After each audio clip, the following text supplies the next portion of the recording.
Alright, so today on Project Tarmac we are going to be taking off the stock wheels and putting on the Zipp 404s. So to start that process we will mount the Conti GP 5000 STRs onto the wheels. So starting at the top of the tubeless valve, we're going to pull this down, put a little bit of sealant under that nut on the O-ring, as well as some sealant under the rubber on the top here, which I'll show you next. So underneath this guy as well, we will throw a little bit of tubeless sealant just to get that valve nice and sealed up.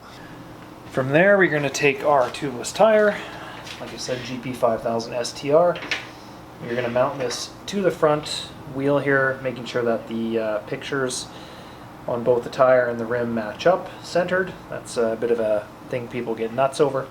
But we're going to mount this up, get it seated, and then work the first side of the bead around.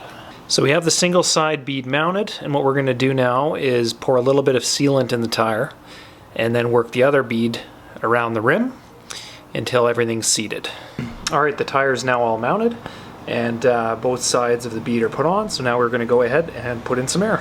For reference, I'm going to start with about 115 psi in the booster chamber of my pump, which should seat the bead pretty quickly. We've got the 30C Conti GP 5000 STRs.